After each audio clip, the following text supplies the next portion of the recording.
2 Coríntios, capítulo 5, versículos de 11 a 17. Queria que os irmãos lessem também a uma só voz comigo.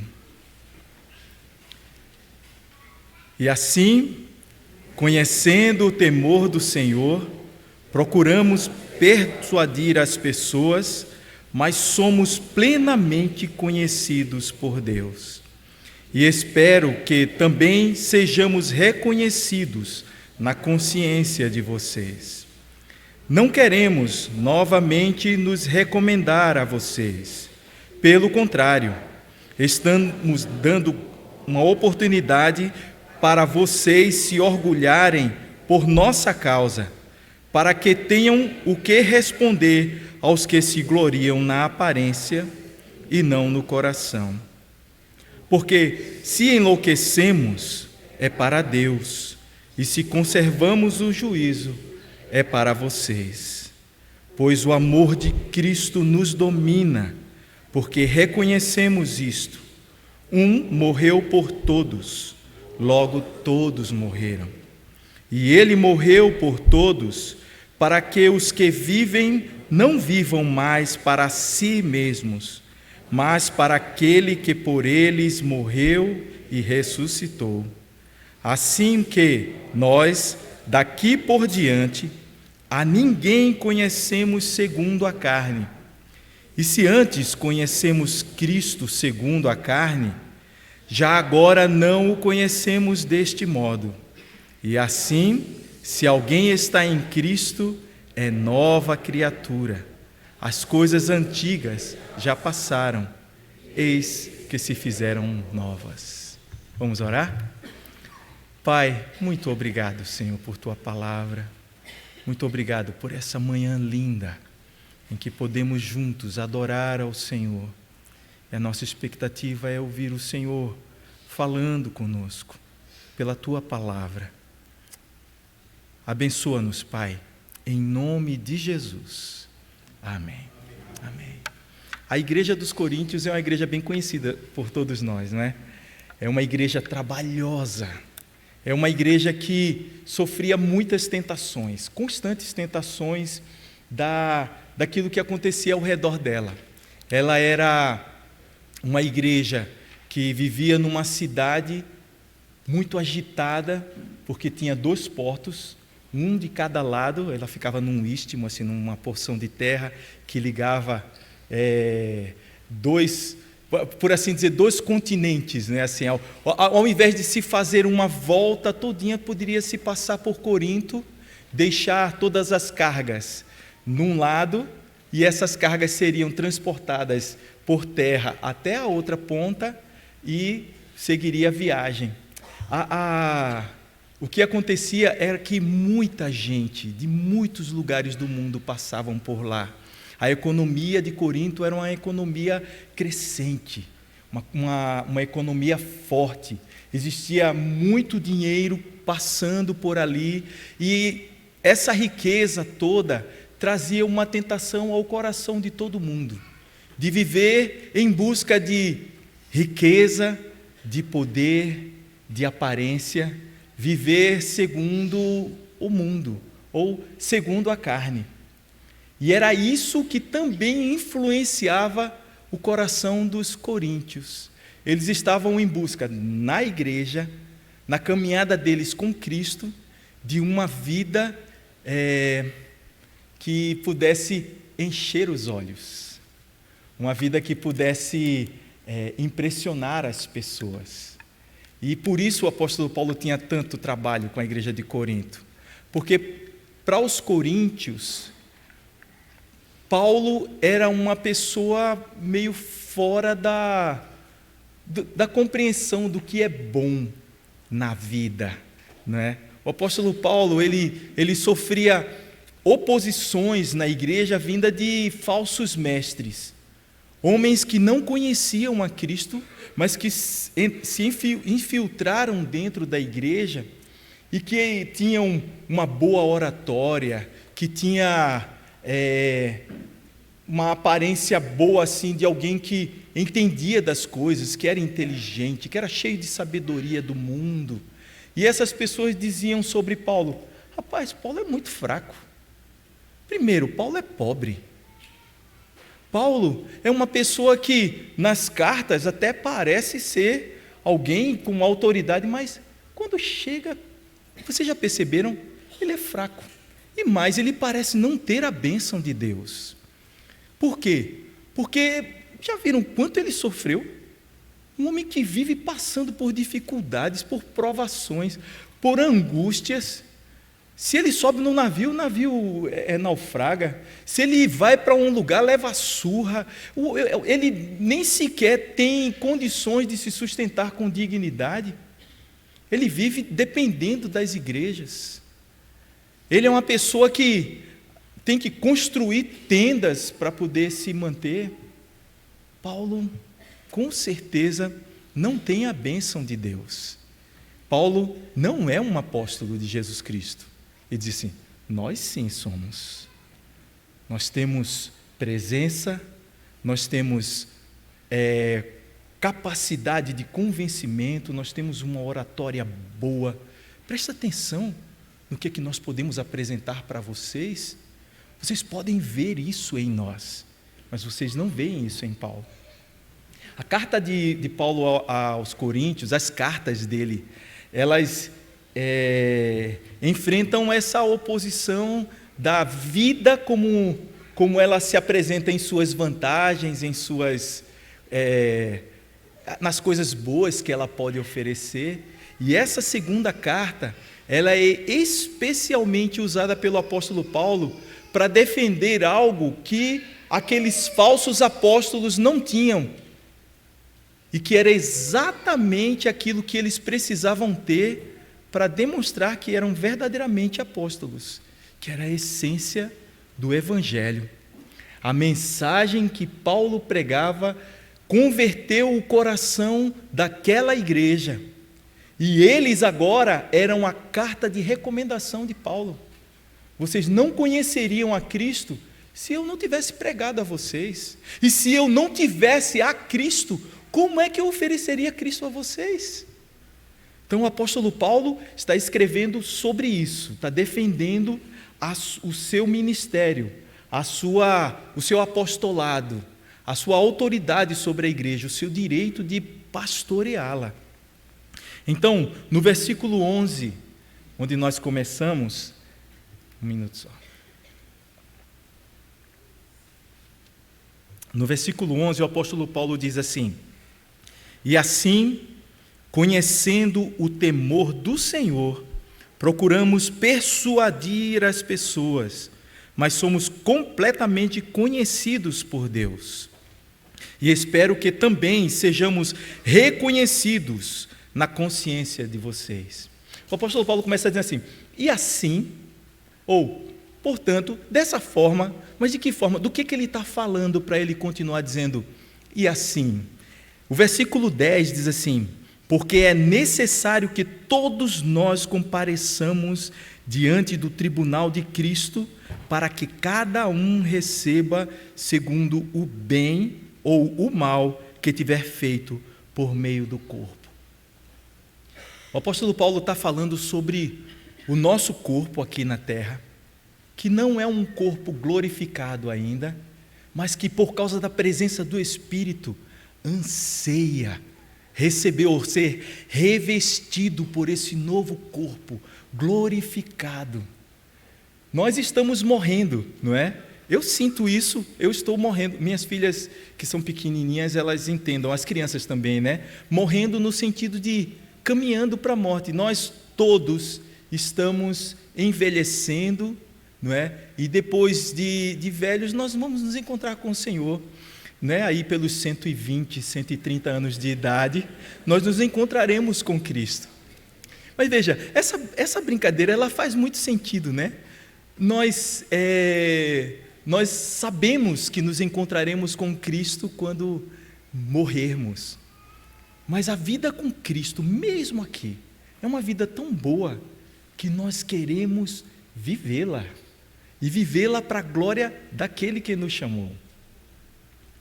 E o apóstolo Paulo fala assim, olha, todos nós compareceremos diante do tribunal de Cristo. e todos nós seremos julgados para que cada um receba segundo o bem ou o mal que tiver feito por meio do corpo. Essa palavra de Paulo, ela vem para provocar em nós temor de Cristo. Nós não podemos viver do jeito que nós vivíamos quando não conhecíamos a Cristo. Nós precisamos viver uma vida nova, transformada pela obra de Cristo e pela certeza de que um dia nós prestaremos conta de tudo aquilo que fizemos no corpo. Todos nós. Isso precisa produzir em nós temor. Nós não podemos viver a nossa vida achando que passaremos impunes, vivendo a vida na carnalidade, vivendo a vida em busca das coisas aqui da terra como se fossem prioridades para nós. Eu estou lendo um livro sobre o ministério infantil, e nesse livro, no final de semana passado, tinha o depoimento de uma mãe que dizia assim para um pastor: pastor, eu não quero que os meus filhos se tornem missionários. Por que ela estava dizendo isso? Porque assim como os nossos filhos hoje, eu digo assim, nesses dias agora que eles estão estudando sobre missões, os filhos dela naquela época também estavam estudando sobre missões, sobre as vantagens de se ser um servo do Senhor que entrega a vida ao Senhor, e também sobre o preço que se tem a pagar de se entregar a vida para servir a Cristo. E o preço é alto, é de sofrimento, é de privações, como o apóstolo Paulo também viveu. E ela disse assim: eu não quero isso para os meus filhos, de jeito nenhum. Ela foi extremamente franca nessa palavra dela. Ela estava dizendo assim: eu não quero ter eles longe de mim, morando longe de mim. Eu quero vê-los sempre que eu quiser. Eu quero que eles se casem e que tenham uma vida boa aqui, e não vivam passando necessidade no exterior ou longe, ou num lugar perigoso, onde a vida deles corra risco. Eu não quero. Essa mulher, apesar de estar vivendo uma vida, ou tendo seus olhos postos exclusivamente aqui na terra, as palavras dela é a expressão de sentimentos que muitas vezes passam pelo nosso coração. Sentimentos que nos assediam quando nós olhamos para aqui, para a terra, e vemos como as pessoas estão bem, e nós desejamos esse bem para os nossos filhos também. E quando o bem aqui da terra nos enche muito os olhos, muitas vezes o caminho de Cristo se torna um mau caminho, ou um caminho de perda, uma perda de tempo, uma perda de vida, um desperdício. O apóstolo Paulo está nos chamando para olhar para a vida de uma perspectiva muito maior do que a perspectiva dos pagãos. Em Corinto eles eram assediados por esse sentimento, mas isso não quer dizer que nós hoje também não sejamos assediados por isso. E é por isso que ele está dizendo: temam ao Senhor, temam pela sua vida, e eu posso até acrescentar, temam pela vida dos seus filhos também, porque nós estamos constantemente passando recibos para quem nós amamos do que é verdadeiramente a nossa a vida melhor, a nossa perspectiva do que é o melhor.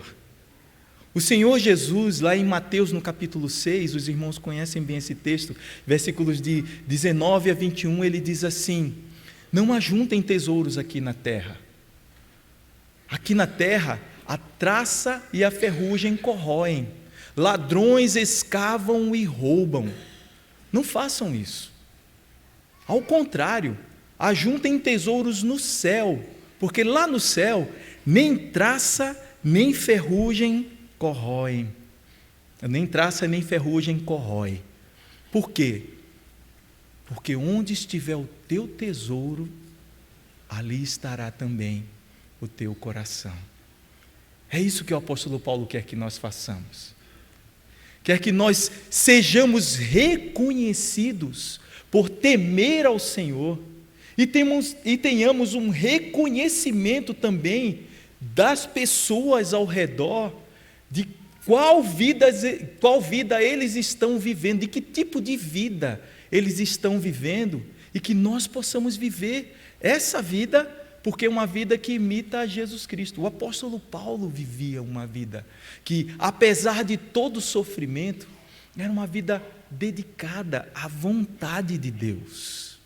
Isso não quer dizer que todos nós seremos missionários fora, mas isso quer dizer que todos nós seremos missionários, que todos nós somos proclamadores de Cristo, que todos nós temos que prestar contas diante do nosso Deus, em relação ao tipo de vida, às nossas prioridades, aquilo que para nós é mais precioso, porque nós estamos constantemente comunicando para quem está ao nosso redor, onde está o nosso tesouro. E onde estiver o nosso tesouro, ali estará também o nosso coração. Porque o tesouro dos coríntios estava aqui na terra, estava sendo convencido assim, eles estavam sendo convencidos de que as demonstrações exteriores eram muito importantes, é que Paulo não era reconhecido por eles. Eu espero também que sejamos reconhecidos na consciência de vocês. É o que o apóstolo Paulo fala. Versículo 12 diz: não queremos novamente nos recomendar a vocês, não queremos elogiar a nós mesmos como os falsos apóstolos fazem. Pelo contrário, estamos dando uma oportunidade para vocês de se orgulharem por nossa causa, para que tenham o que responder aos que se gloriam na aparência e não no coração. O apóstolo Paulo está chamando a atenção para algo que existe dentro e que, porque está dentro, se manifesta não segundo o mundo, mas segundo Deus. Diz assim: olha, eu não estou me recomendando eu a mim mesmo, como eles fazem, mas se vocês olharem para mim, se vocês olharem para o fruto do meu ministério, vocês verão aquilo que é verdadeiramente a habitação de Cristo. Vocês verão a essência. É pelos frutos que nós seremos conhecidos. Nós estamos aqui nesse mundo para viver Cristo e apresentar Ele de uma forma clara e objetiva, mas não segundo o mundo. O Salmo 115, ele faz uma pergunta, né? Depois de dizer assim: não a nós, Senhor, não a nós, mas ao Teu nome dá a glória, por amor da Tua misericórdia e da Tua fidelidade. Ele diz assim: por que diriam as nações, cadê o Deus deles? É como se eles dissessem assim: rapaz, vocês estão mal, né? Sofrendo desse jeito, passando por essas dificuldades. Ei, tu não é crente? Como é que tu está passando por isso? A resposta do salmista a pergunta é: onde está o vosso Deus? A resposta é: no céu está o nosso Deus, e tudo faz como lhe agrada. O que quer que eu esteja passando aqui na carne, tem a ver com um caminho de Deus para mim, e eu o glorifico em meio aos meus sofrimentos,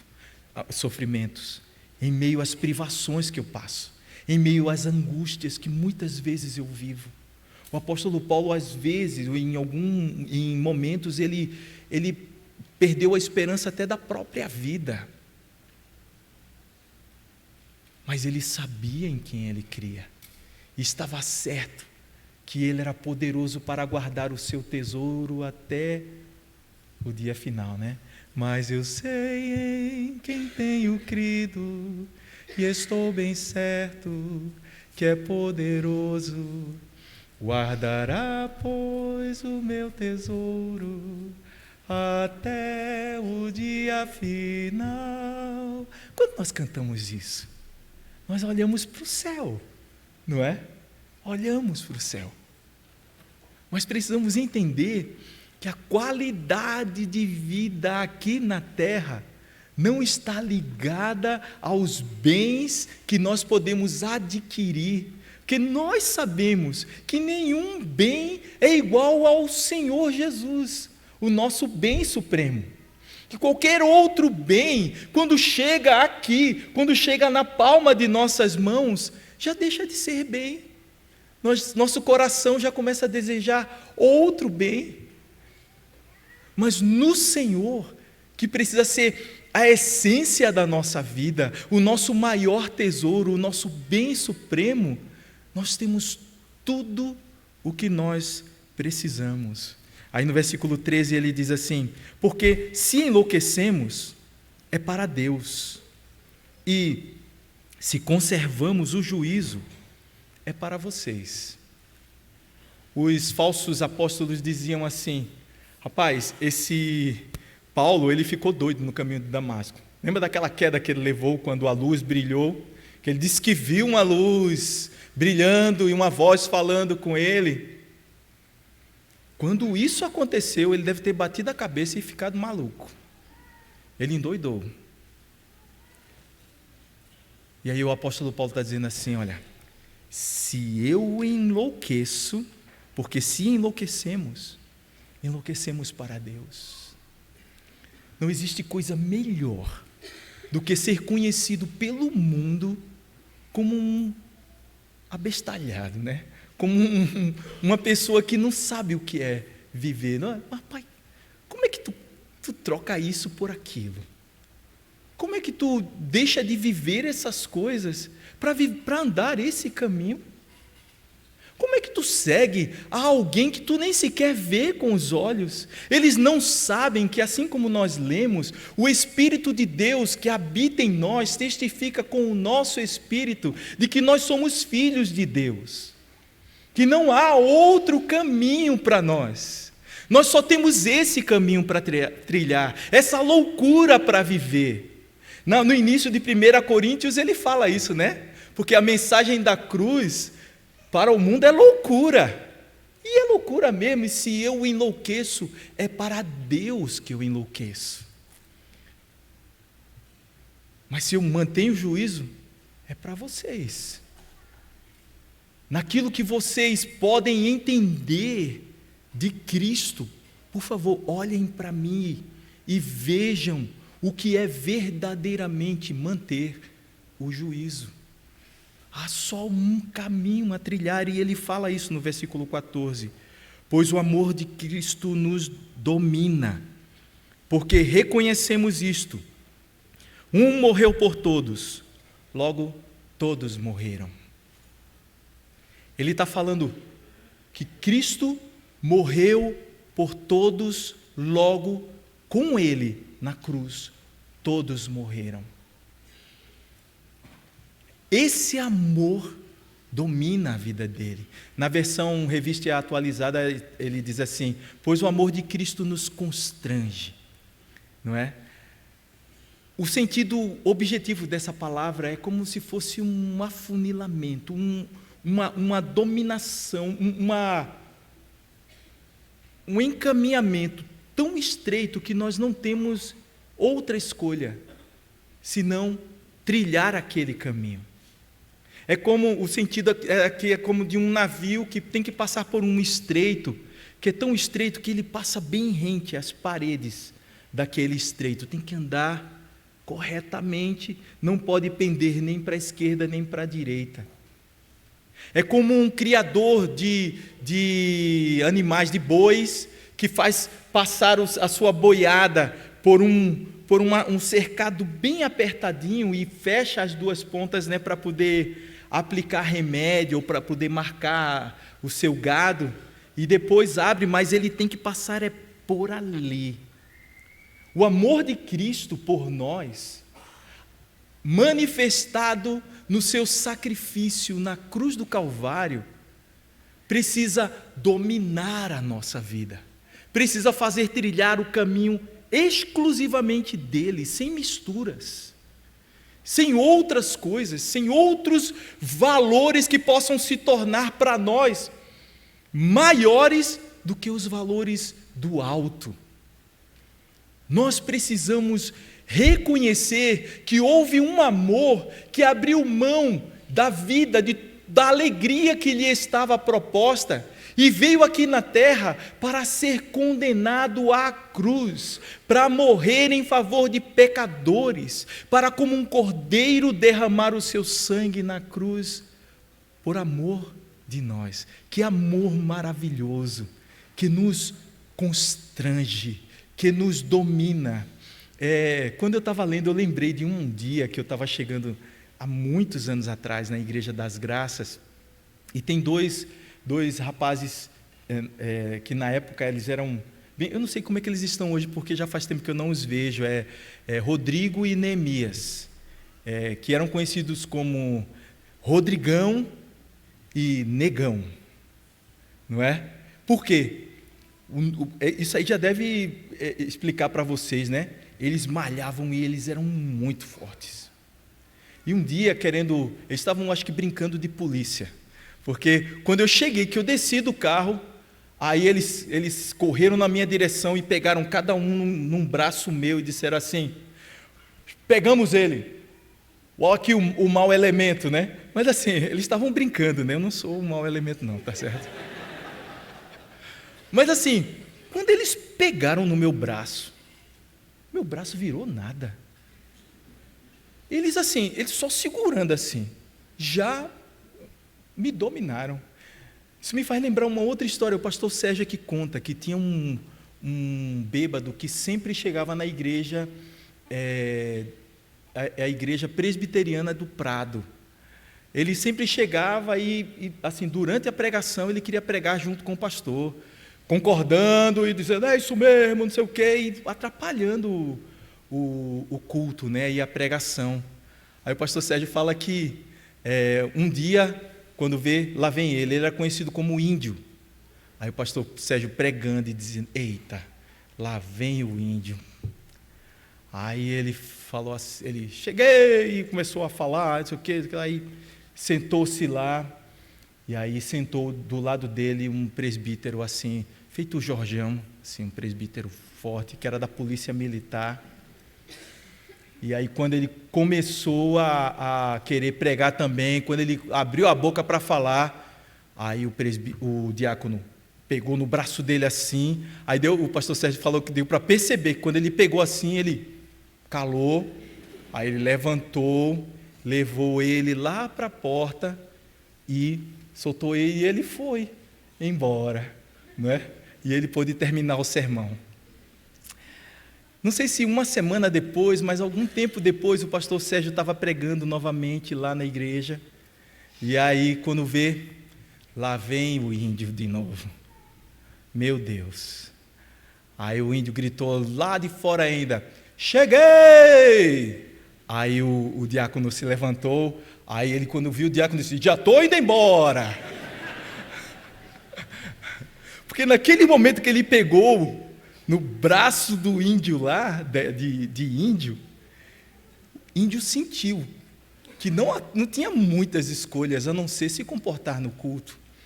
Era ou se comporta, ou sai. Você não pode agitar aqui. O Evangelho nos aponta um caminho onde a vida de Cristo ela é entesourada, porque nós não temos escolha. Quando nós julgamos isto, um justo, um santo, um Deus justo, puro, perfeito, morreu por mim, pecador, injusto, imperfeito, fraco, caído, depravado, morto em delitos e pecados ainda. Eu não comecei a prestar para que ele morresse na cruz. Ele simplesmente morreu por mim por amor. E só essa frase, amor, já torna isso muito mais sofisticado do que simplesmente dizer amor. O amor de um Deus que se entregou na cruz como um criminoso para livrar um criminoso da sua condenação. Esse amor me domina. Eu não tenho escolha. Eu preciso andar por aí. E aí no versículo 15 ele diz: e ele morreu por todos, para que os que vivem não vivam mais para si mesmos, mas para aquele que por eles morreu e ressuscitou. Há muitos desejos no nosso coração, todos eles justos. Ninguém aqui quer coisa ruim para ninguém, mas muitas vezes esses desejos se tornam ídolos no nosso coração. Desejos que podem ser o desejo de se casar, pode ser o desejo de ter uma casa própria, pode ser o desejo de que os filhos se formem em um curso que lhe possa dar mais conforto na vida. Tudo isso é muito bom, nada disso é pecado. É importante que nós tenhamos sonhos grandes mesmo. O problema é quando esses desejos se tornam oposição à vontade de Deus. Um pastor chamado Paul Tripp, ele fala que o maior inimigo dos planos de Deus são os nossos sonhos.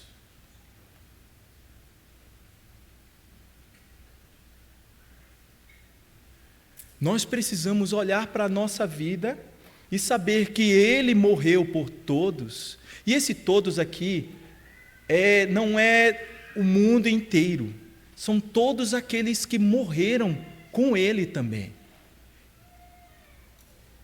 Deus amou o mundo de tal maneira que deu seu Filho unigênito para que todo aquele que nele crê, ou seja, esse todos, tem a ver com aquilo que é particular e não aquilo que é geral. Ele não morreu em geral por todos, porque se ele morreu em geral por todos, nós temos aí um universalismo, e ele não morreu em particular por ninguém. Eu não posso dizer que na cruz do Calvário ele deu a vida por mim, mas eu sei que ele deu a vida por mim, porque o fruto da presença dele na minha vida é andar segundo ele, ou buscar a vida dele. Eu não tenho escolha a não ser esta. Então, quando se apresenta no nosso coração qualquer tipo de tentação de outra vida, que possa fazer com que a gente fique com medo da vida de Deus, isso quer dizer que o nosso coração começou a se desviar, e nós precisamos olhar novamente para a cruz, porque Ele morreu por todos, para que os que vivem não vivam mais para si mesmos. Era essa a realidade dos coríntios. Os coríntios agora precisavam viver agora para Cristo, aquele que por eles morreu e ressuscitou. Nosso Senhor morreu na cruz e ressurgiu para que nós vivamos agora para Ele e não para nós mesmos. Lá em Tiago, no capítulo 4, Tiago fala assim: de onde procedem guerras e contendas que há entre vós? De onde, senão dos prazeres que militam na vossa carne? Prazeres hedonê, não é assim? São prazeres egoístas, mas não são necessariamente desejos maus no nosso coração. Nós queremos coisas boas, e é justamente essas coisas boas que, quando nós queremos demais, nós começamos a achar que podemos pecar para consegui-las, adquiri-las, não é? É justo. Dentro da igreja, pessoas que querem coisas boas podem ser extremamente duras e cruéis com as outras, por causa da pureza do culto. Alguém pode perseguir crentes aqui. Então, no versículo 16, o apóstolo Paulo fala assim: assim que nós, daqui por diante, por causa de Cristo, a ninguém conhecemos segundo a carne. E se antes conhecemos Cristo segundo a carne, já agora não o conhecemos deste modo. Desconhecer os irmãos ou tratá-los de uma forma cruel, ainda que seja por uma boa razão, não é? Nós precisamos ser uma igreja que tem uma caminhada fiel ao Senhor. E se eu vejo alguém andando na infidelidade e eu sou capaz de afastar essa pessoa do meio do povo de Deus e não pastoreá-la e trazê-la de volta, a manifestação disso mostra que aquilo que eu quero, que é bom, se tornou um ídolo, mesmo que seja por causa do meu zelo pelo Senhor, pode se tornar algo que mata pessoas dentro da igreja. O próprio apóstolo Paulo conheceu primeiro a Cristo segundo a carne. Cristo era aquele que veio atrapalhar a pureza da caminhada do povo de Deus, do povo judeu.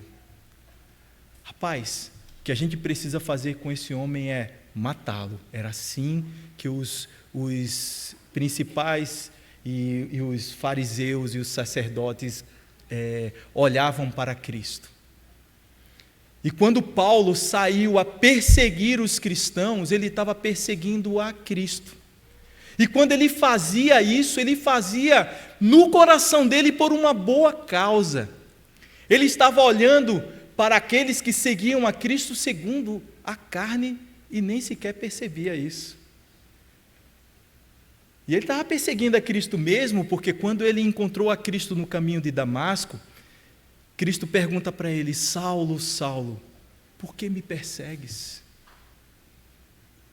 Aqueles a quem ele perseguiu, aquele Estevão que foi morto com a concordância dele enquanto ele guardava os pertences daqueles que estavam apedrejando a ele, estavam morrendo porque precisavam morrer para que o povo judeu pudesse caminhar em pureza, porque o cristianismo e o Messias que já tinha chegado sequer foi reconhecido, e por isso o cristianismo era uma impureza, deveria ser rechaçado, deveria ser destruído. Nós podemos conhecer pessoas segundo a carne. Constantemente as redes sociais estão nos apresentando visões segundo a carne para vermos as pessoas, segundo aquilo que elas creem, segundo a ideologia que eles seguem, segundo o partido ou o padrão que eles andam, segundo as suas preferências sexuais. E essas mensagens, elas tentam produzir em nós indignação. Elas tentam produzir em nós raiva, ódio, separação. Se você vive, enquanto você viver, eu não terei paz. Isso é conhecer as pessoas segundo a carne. Por esses motivos, Cristo veio.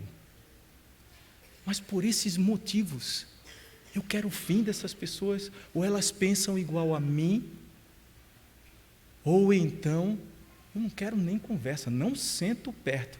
Veja, eu não estou falando de compactuar com o pecado. Eu estou falando que Cristo, quando veio e manifestou o seu amor por mim, me deu, derramou sobre mim esse amor. Ele derramou sobre mim para que eu, com a presença do Espírito dele em mim, pudesse manifestar esse mesmo amor aos outros. Então, se alguém manda qualquer tipo de mensagem para mim, que me apresente as pessoas segundo a carne, segundo aquilo que é inaceitável ao ponto de eu não querer a existência delas, de eu não aceitar a convivência com elas por perto, isso quer dizer que alguma coisa está errada em mim. Que a minha visão, as lentes que eu estou olhando, são lentes carnais.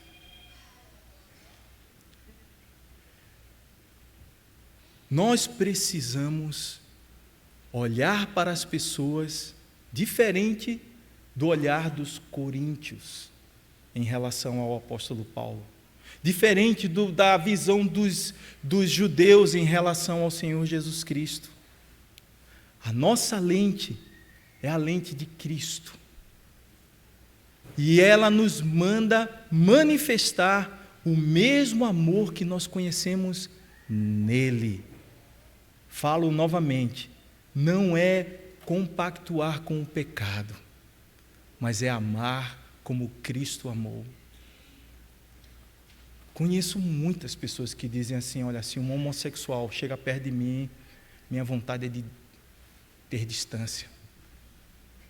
Se um esquerdista sentar perto de mim, com a camisa vermelha, minha vontade é de soltar uma bomba ali. É o irmão Talibã.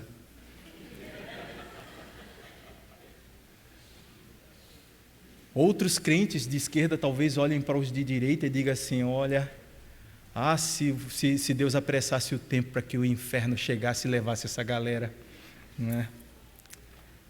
Tudo isso, visões segundo a carne. A palavra de Deus está nos convidando, por causa da morte de Jesus Cristo e da sua ressurreição, agora a ninguém conhecer segundo a carne.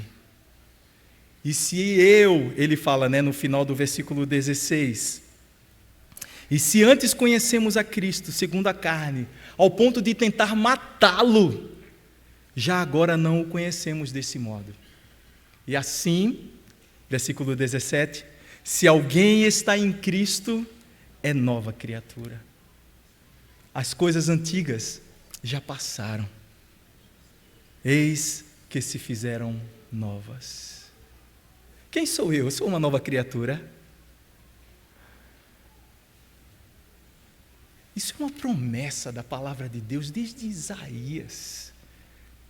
Novo céu e nova terra, uma nova criação, novas criaturas que anunciam um reino que já chegou, ainda não.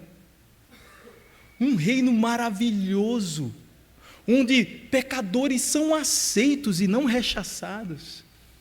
Eu sou nova criatura porque os meus valores agora são valores do alto, porque tudo que me é precioso eu junto no céu, porque tudo aquilo que eu tenho para viver, eu vivo na alegria de saber que vivo para Ele, para o meu amado, para o meu Senhor, para o meu Salvador.